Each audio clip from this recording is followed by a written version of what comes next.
आर्यन ग्रोवर जी, जयपुर।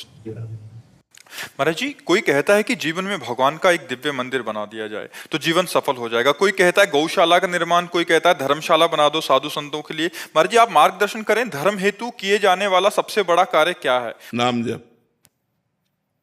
नाम जप सबसे बड़ा कार्य आप पूछ रहे हो ना, तो नाम बारी मथे घृत होए बरु सिकता ते बरु तेल और बिनु हरि भजन न भवतरी या सिद्धांत अपेल विनिश्चितम बदामि ते न अन्यथा वचांस में हरिम भजन ते नरा भवसागर तरंति थे। अगर नाम जप नहीं है तो तुम मंदिर बना लो, तुम दान पुण्य कर लो, फिर तुम्हारा जन्म होगा, 1 करोड़ का मंदिर बनाओगे, 50 करोड़ की व्यवस्था कर देगा ठाकुर, लेकिन ठाकुर मिलने वाला नहीं। अगर भव समुद्र से पार होना है तो नाम जप करो, और आपके पास यदि 4 रोटी हैं तो 2 तुम पाओ, 2 दूसरों को पवा दो, और वो ये मान के कि ये उन्हीं की थी। तो दियम वस्तु गोविंदम तो बेमेव समर्पय। महाराज नृग ने जितना दान किया होगा शायद किसी राजा ने दान किया हो। स्वयं महाराज ने द्वारिकाधीश से कहते हैं, जब दानियों में चर्चा चलेगी तो मेरा नाम जरूर आएगा। महाराज नृग, और जानते हो क्या बने थे? कुआं का गिरगिट बन करके पड़े हुए थे द्वारिका में, भागवत में पढ़ लेना। जरा से अपराध में पुण्य क्षय होकर के दुर्गति हो जाती है। और नाम जापक जीवन भर वैश्यागमन किया और अंतिम समय पुत्र के बहाने नारायण बुलाया, तो नारायण नाम से परम पद को प्राप्त हुआ। तो हमारी बात, जहां तुम प्रश्न कर रहे हो, यहाँ शुद्ध शास्त्र अध्यात्म इष्टापूर्त कहते हैं इसे, जिसे आपने कहा। इसे हमारे शास्त्रों में कुआं खोदना, बावली बनवाना, प्याऊ लगवाना, सरोवर बनवाना, औषधालय बनवाना, गौशाला, विविध ये इष्टापूर्ति के अंतर्गत आते हैं। ये सब करो, लेकिन साथ में नाम जप।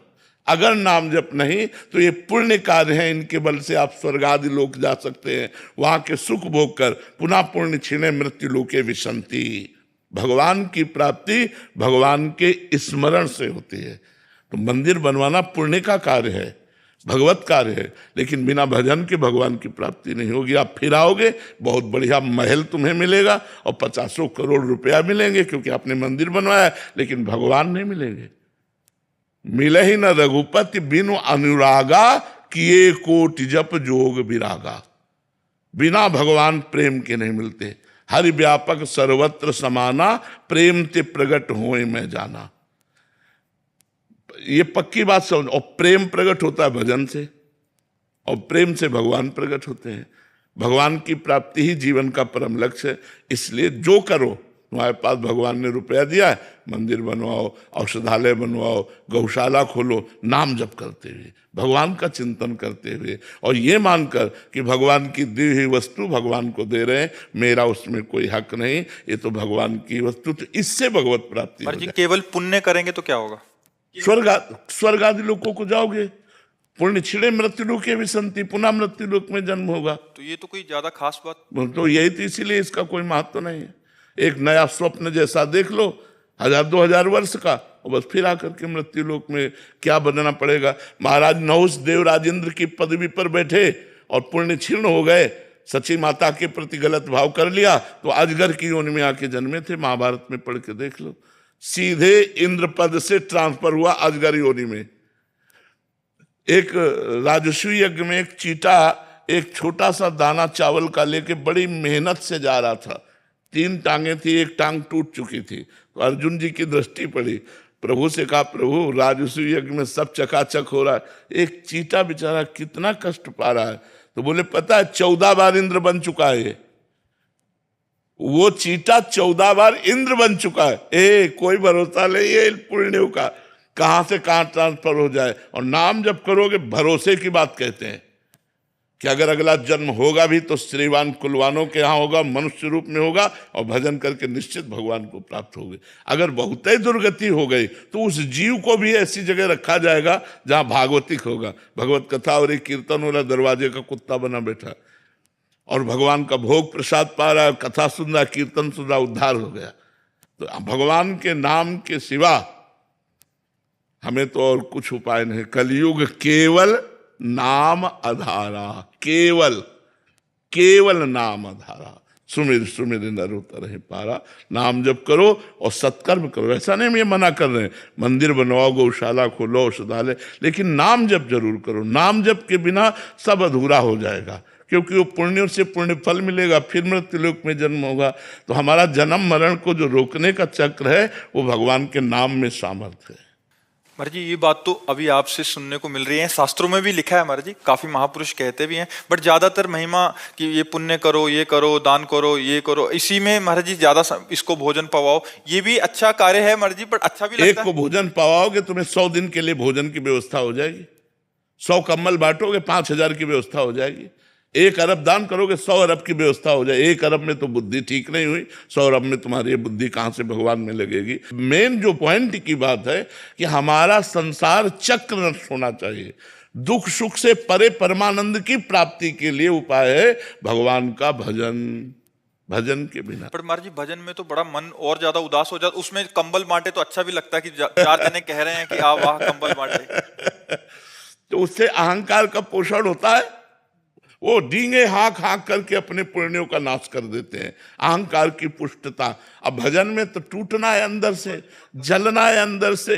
देखो भजन करके अभी जलाना शुरू कर देगा भजन, तो इसीलिए भजन सबसे होता नहीं, तो इसीलिए आवागमन नहीं रुकता।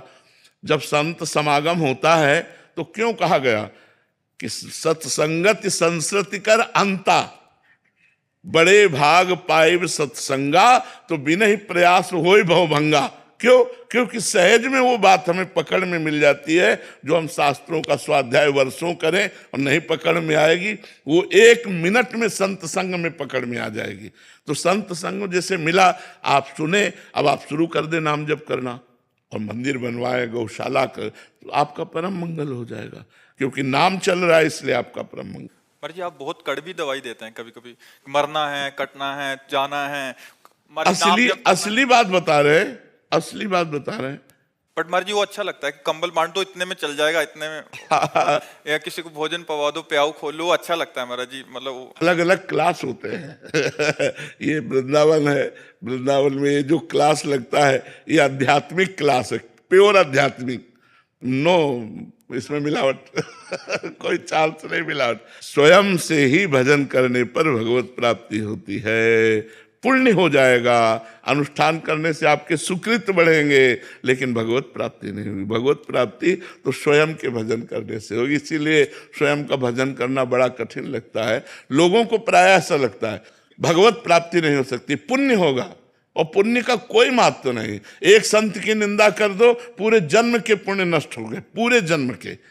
भक्तन निंदा अति बुरी भूल करे जिन कोय, किए सुकृत बहु जन्म के क्षण में डारे खोए।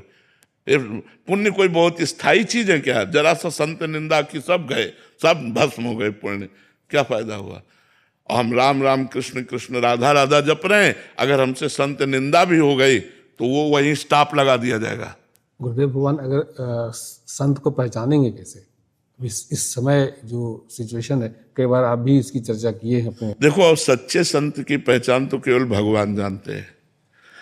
हम लोग मनुष्य बुद्धि से ये देख सकते हैं कि वो अचला कैसा पहने हैं, वो कपड़ा कैसा पहने हैं, वो वैराग्य से रहते हैं कि नहीं रहते हैं, बस यही बाहरी बातें। उनके पास बैठने से हमें शांति मिलती है कि नहीं मिलती है, उनके उपदेश शास्त्र सम्मत है कि नहीं, उनका आचरण शास्त्र सम्मत है कि नहीं, बस यही बाहरी बातें देख सकते हैं। वस्तुतः भगवान ही संत को जानते हैं और भगवान ही संत से मिलाते हैं। जब द्रवहि दीन दयालु राघो तो साधु संगति पाइए। संतों के बाहरी लक्षण से हमें लगता है कि नहीं जाना जा सकता, क्योंकि फिल्मों में भी 2-2.5 घंटे के लिए बहुत अच्छा साधुता का रोल कर लेते हैं। तो रोल करना साधुता का और साधुता आना बहुत कठिन बात है। साल में रोल कर रहे हैं, बहुत लोग रोल कर रहे हैं। हाँ, तो रोल होना एक अलग चीज और साधुता होना एक अलग। था कि पुण्य नष्ट हो जाते हैं। तो भजन में क्या, जो भजन है, जैसे हमने राधा राधा रटा तो वहीं से स्टॉप हो जाएगा। अब आपकी भजन में अरुचि हो जाएगी, लेकिन वो आपका भजन स्थायी बना रहेगा, भजन नष्ट नहीं होगा। भजन अविनाशी होता है, भजन नष्ट। अब आपकी मतलब अंदर की स्थिति बिगड़ जाएगी, अब आपको भजन में रुचि नहीं होगी, प्रमाद स्थिति आ जाएगी, हृदय जलेगा। भजन शुरू करोगे हृदय जलेगा, अशांत होगा, अंदर ही अंदर आप, तो अपराध बन गया है। अब जब तक वो अपराध मोचन नहीं होगा तब तक नाम चलेगा नहीं, लेकिन नाम नष्ट नहीं होगा। जितना भजन हो गया वो आपका सुरक्षित रहेगा। वो यही तो इसमें खास बात है। आप मर भी जाओ तो अगर 99 बार नाम जप किया है तो बिल्कुल 99 ही मिलेगा, 98 नहीं आएगा। 99 से ही शुरू होगा आपका भजन। भजन में यही खास बात है, भजन कभी नष्ट नहीं होता। महाराज जी इसमें 4 बातें, पाप, पुण्य, अपराध और भजन। महाराज जी अपराध से आपने बोला कि हमारे जो पुण्य कार्य वो खत्म होंगे महाराज जी, और इधर भजन से पुण्य नहीं बढ़ेंगे, ये भजन अलग स्टॉप, ये अलग मार्ग है, ये अलग, हाँ ये अलग मार्ग। ये भजन नष्ट होने वाले नहीं। आपने 100 बार राधा राधा कहा और आपसे घोर वैष्णव अपराध बन गया तो 100 बार आपका सुरक्षित जमा है। पर अब जो वैष्णव अपराध बना पहले उसका भोग भोगो, वो पहले उससे परिष्कृत हो। अगर वो परिष्कृत हो गया तो फिर 101 से शुरू हो जाएगा राधा राधा राधा, वो नष्ट नहीं होगा, भजन नष्ट नहीं होगा। अपराध से पुण्य नष्ट होंगे, बट भजन करने से जैसे हमने पाप किए हैं वो नष्ट हो जाएंगे। हाँ पाप नष्ट हो जाएंगे, पुण्य का प्रभाव नष्ट हो जाएगा। पुण्य और पाप दोनों का प्रभाव नष्ट होने से भगवत प्राप्त हो और जाएगा। पुण्य करने से पाप नष्ट नहीं होंगे। नहीं, पुण्य एक अलग मार्ग है, पाप एक अलग मार्ग है।